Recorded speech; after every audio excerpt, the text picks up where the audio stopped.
Welcome to the deep dive. Today, we're really jumping into something fascinating in the world of William Blake. A spiritual giant, really. Absolutely. Visionary is almost an understatement. Right. And we're looking at his ideas on religion, imagination, specifically through the lens of Neville Goddard. Yeah, Goddard's 1963 lecture, Blake on Religion. It's a great way in. Exactly. And for everyone listening, you want insights, you want depth, but you also want it to be accessible, right? hmm And that's the plan. This deep dive aims to get you those key Blakean ideas via Goddard, pretty quickly but thoroughly. So, our mission, if you will, is to pull out Blake's core thoughts on religion, reality, imagination, all filtered through Goddard's perspective. Precisely.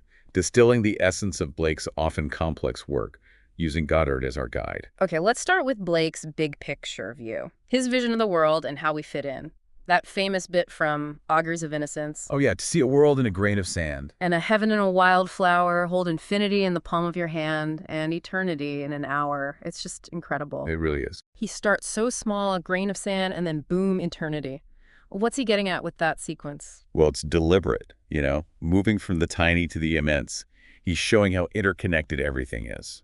So, like, the microcosm reflects the macrocosm. Exactly. That single grain contains the pattern, the potential of the whole universe. It's a powerful way to say nothing is truly separate.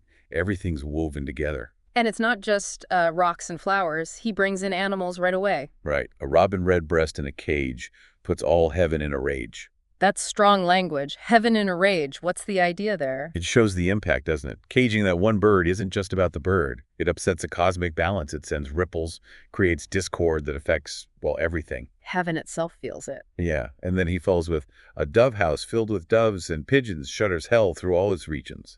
So it affects both heaven and hell. Precisely. It underlines that this connection, this impact, it's universal. It doesn't matter if you think of it as a good realm or a bad realm. Our actions vibrate through all of it. Fascinating. And Goddard points out this goes beyond just physical actions, right? Into our thoughts. That's a crucial step. Blake, through Goddard, is saying your thoughts about someone, envy, love, hate, whatever, they aren't just private. They have ripples too. Exactly. They affect the whole because we're all part of that whole. And here's the kicker. If you believe that thought, if you feel its reality, it can actually manifest. That's the idea. Goddard suggests our vivid imagination, backed by conviction, acts like a creative force in this unified field.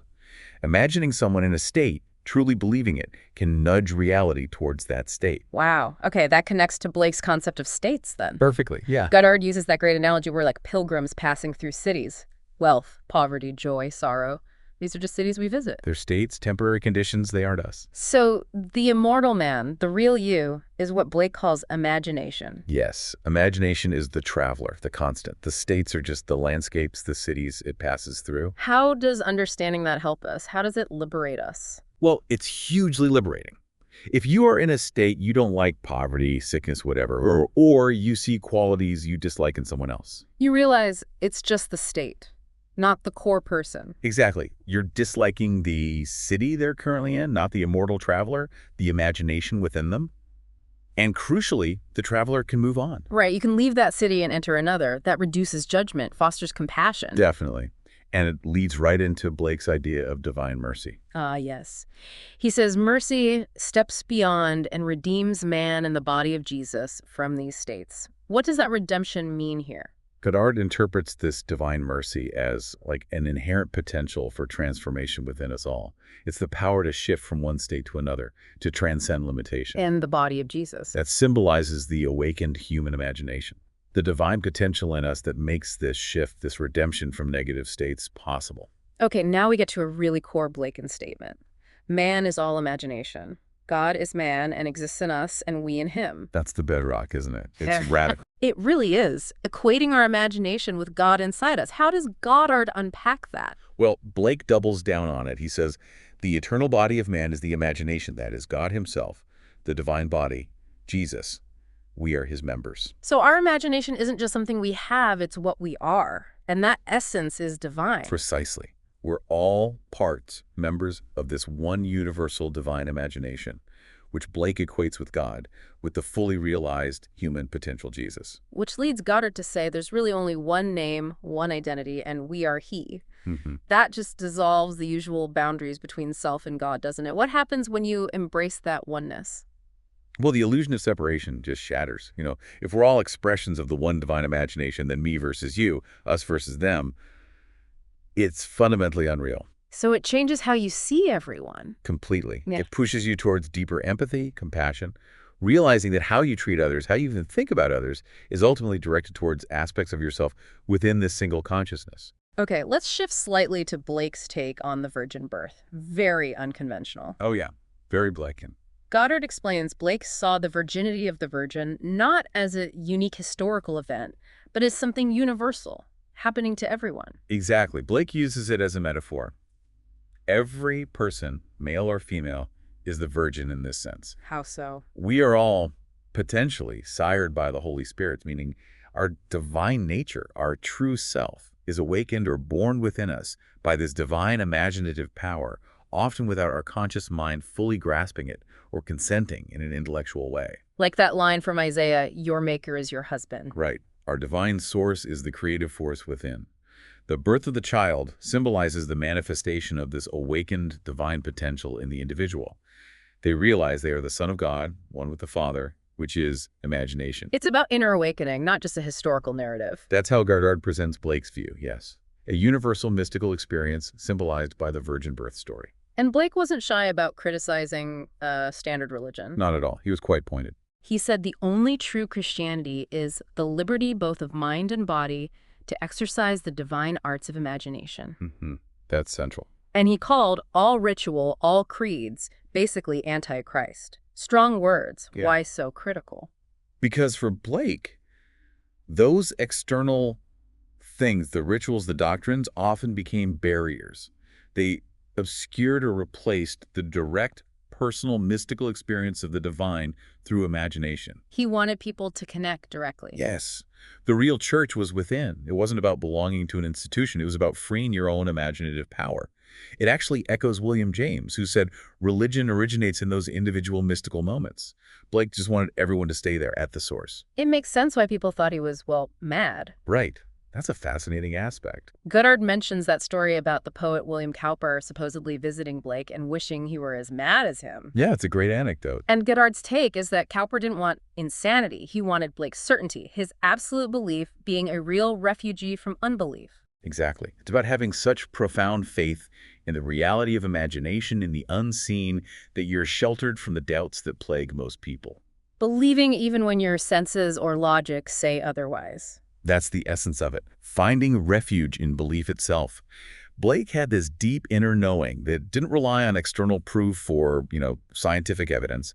Cowper, perhaps wrestling with his own doubts, saw that unwavering conviction and envied it. Okay, shifting to the Bible itself, Blake had specific views there too. Very similar. Goddard lists the books Blake called eternal visions, Genesis, Exodus, Gospels, Revelation, etc. But he left others out, like Ruth or Nehemiah. What made a book an eternal vision for Blake? Blake saw those specific books as containing timeless spiritual truths expressed in potent symbols and archetypes. He wasn't reading them as literal history. How did he see the characters then? Like Abraham or Moses? As personifications of eternal states of God's infinite mind. They represent universal aspects of human and divine experience, states that we all pass through or embody. So not just historical figures, but symbols of inner states. Right. And crucially, as Goddard points out, Blake didn't just see us as reflecting these states, but as fundamentally one with God, capable of experiencing and ultimately transcending them through imagination. Goddard also mentions a simple process of redemption. Divine mercy leading to being born from above, seeing David as one's son. Yes, key elements of the mystical experience Goddard describes based on Blake. But he stresses you can't force it. It happens when it happens. What does that tell us about our own awakening? It suggests it's less about intense effort or following specific steps and more about receptivity and openness, allowing that inherent divine grace within to unfold naturally. It's a process of realization, not manipulation. And Blake's view of God was very human. Very much so. God appearing in human form. And divine qualities like mercy, pity, love, they have human forms too. Yes. For Blake, the divine wasn't some abstract principle. It was intimately connected with the human form and human virtues at their highest expression. He also stressed forgetting and forgiving as the art of living in heaven. hmm Hugely important. And he linked resentment directly to holding on to those negative states we talked about. Exactly. If you understand that the person you resent is actually the immortal imagination temporarily dwelling in a negative state, like a city, then resentment doesn't make sense. Forgiveness becomes logical. Because you're forgiving the state, not the eternal being. Right. You're releasing yourself and them from being bound to that temporary condition. It frees everyone to move on to better cities, better states.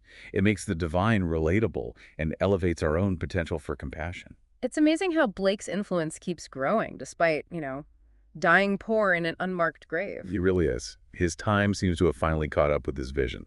Goddard shares that, quote, calling Blake the last civilized man, not because of manners, but because he lacked malice, acted from virtue, not just rules. Yeah, it speaks to his deep integrity. His actions flow directly from his spiritual understanding, from an innate goodness, not just trying to fit in or follow external codes. What can we take from that? It's a model of authenticity, really. Living in true alignment with your deepest beliefs. It suggests real civilization is about cultivating that inner landscape of compassion and virtue. And that ties into very practical advice, especially for kids. Absolutely. Goddard highlights this. Teaching children reverence. Don't hurt a creature needlessly. Don't tear up a flower just because. Seeing that as the start of wisdom. It's fundamental because it teaches that interconnectedness from the ground up. Respect for the small things builds empathy for the whole world. Like George Washington Carver talking to plants. That's a perfect illustration. That deep connection and respect for all life. Blake's lines about the misused horse, the starved dog, the wounded skylark. A cherubim does cease to sing. Exactly. Our cruelty has cosmic consequences. Teaching that reverence early, embedding it. Goddard felt it could change the world in a generation. It's a hopeful thought, but it makes sense. Change the foundational values, teach universal respect and connection, and you potentially shift everything. It's also incredible, considering Blake's depth, that he had no real schooling. His vision started young. He thanked his dad for not sending him to school, apparently. And his view on knowledge. God is not a mathematical diagram. What's he saying there?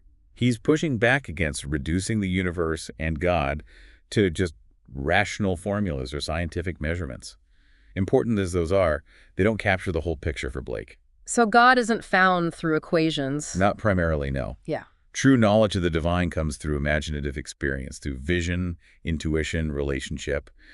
When you find God, Blake insists, you'll find God as man, within human experience within yourself, not as an abstract concept. Okay, one specific symbol people might wonder about. The lark. Blake writes, a skylark wounded in the wing, a cherubim does cease to sing. Right. That connects back to the interconnectedness. Goddard explains Blake saw the lark as an externalized shadow of a cherub's song. But in the world of shadows, Ulro. What is Ulro? Ulro. It's one of Blake's complex symbolic states. Basically, it represents the lowest state of consciousness, deep spiritual sleep, being totally bound by the senses and reason, cut off from imagination.